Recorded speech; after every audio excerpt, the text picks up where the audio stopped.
Good morning, YouTube. It is 10 a.m. in the great state of Texas, and we're doing another bonus video. And we're doing another Lego minifig because we are doing Legos on this channel at some point. So I picked this up as a variety pack. So when I pick up these little Lego minifigs, I usually do different themes. And this one is Disney themed Lego minifig. So I've never done a Disney themed one. I've done some superheroes, done some other kinds of themed Lego minifigures, but I've never done a Disney one. And looks like we pulled Elsa from Frozen on this one. And I've never seen Frozen. I know the entire world has seen Frozen. It seems like everybody has seen this movie but me. I know of the concept of the movie, but again, I've never seen the actual film itself. So we got Elsa, which I assume is super popular since her movie is super popular. Got her all made up and attached there. And we're just going to use some JB Weld to make sure that the little snowflake, her hair, her head, and her torso don't float in the resin. Because I've done some Lego minifigures in the past, and I have, when I first started doing Lego minifigs, things tend to float in the resin after you leave them in there in a while. So you got to use this quick adhesive. JB Weld is usually what I like to go with. It sets up in about 15 minutes. So after we did that, now we got her attached to our little resin cube. Put her in an 8-ounce cup, and you didn't see this, but she actually has a cape or cloak. Not sure what I would call it a cape. It's probably a cloak. I haven't seen the movie. Did I mention that? But here we go. She's all set up, and now all we're gonna do is mix up her resin and get that poured in there.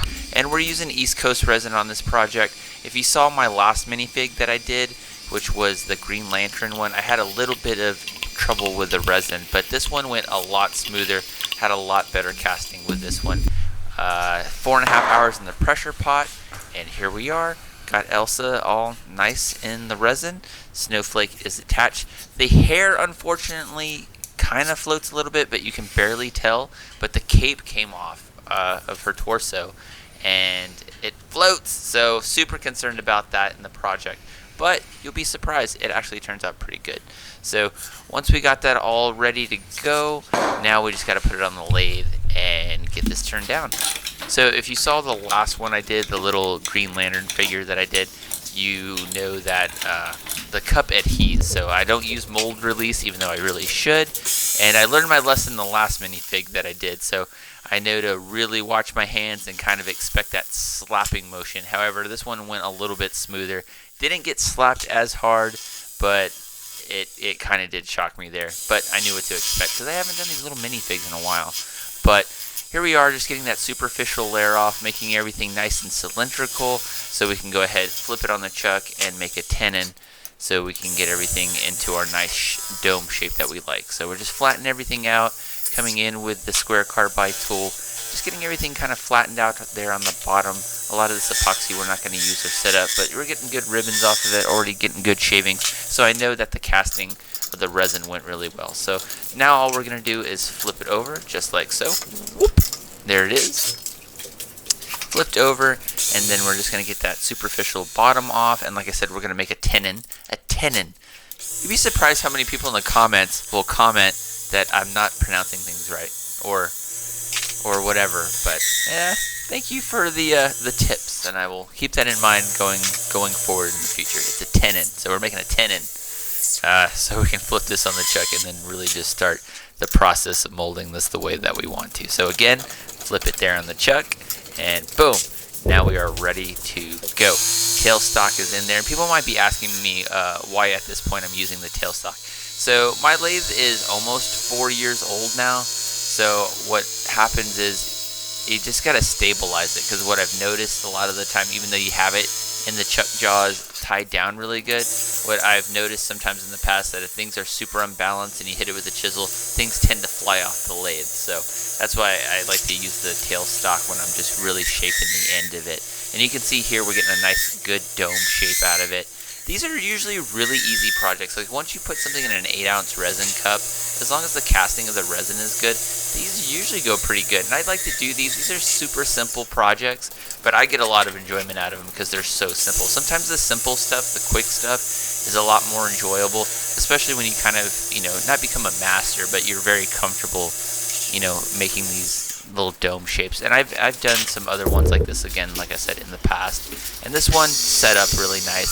no issues with this. You can see my giant forehead there. Wear your safety equipment, people. And now all we're just doing is some finer work, just getting that nice dome shape. You can see me feeling it, making sure that all the edges are, you know, even and as symmetric as humanly possible. You can, if there's a little bit of asymmetry, you can fix that with sanding. However, I like to do that with the chisels before we actually get to the sanding part. And you can see here, we're just doing this on again, off again thing, taking a little bit of layer, rechecking it several different times. I find that to be way more effective. So once I got it down to a portion that I liked, or got it in the shape that I wanted, 340 all the way up to 1500, and then we're going to hit it with some micro mesh. You really make your money on the sanding of these projects, and this one went a lot smoother than the previous minifig that I did, the Green Lantern one. So this one definitely worked out a lot better in my opinion. Really like the outcome of this one. And now we're just polishing everything up. You can see Elsa there in the resin, and we're just going to give this a quick little polish, and then we're going to go ahead and take the miniature chisels, and we're going to get this off of the lathe, and then we'll be all set and done. So overall, really happy with this project. The casting turned out a lot better, not so many bubbles, and now we're just going to come in with the smaller chisel and get this off the lathe, and then we'll be all finished. And like I said, we're doing Lego projects on the channel. Don't worry, we are still doing woodworking. I just want to expand and do different things, and probably do a lot more just building stuff. This is just going to be a building channel. Woodworking is still our overall theme here, but building stuff I think is where I want to take the channel, and doing a variety of stuff. We might even do pottery at some point on this. Haven't done pottery ever, but that seems super cool. So hope you guys liked today's project. Hope you got something out of it. We're just going to polish this up, get this off the lathe. But don't forget to subscribe and check out my Lego projects. All right, so I'll see you guys in the next video. All right, peace. Okay, so the project is done. Here we are. Elsa Lego minifigure completed. Way better than the Green Lantern one I did. I'm not sure. I'm probably gonna. Today is January 7th of 2022. So I'm probably gonna release this probably in winter of 2022. I don't know yet. You guys might be watching this summer. You guys might be watching this next week. I have no idea. But this one turned out way better than the Green Lantern one. If you guys haven't watched that, go back and watch that one. But the epoxy set up a lot better. I didn't even get the cape. You can see I was concerned about the cape, but you can barely notice that we nicked that in the back. But overall, really happy the way this one turned out. This one was really cool. Just technique-wise, it turned out a lot better. Not that, you know, there's a lot of difference between these minifigs that we do. I'm just into Lego and like to do these, and they're just fun little creations to make. And I had planned to start giving these away, but I'm not sure because it's January of 2022. Not sure what me in, you know, winter of 2022 is thinking. But hey, maybe I am giving these away. I don't know. But anyway, hope you guys liked it. Don't forget to subscribe, all that good stuff, and I'll see you guys in the next project. Peace.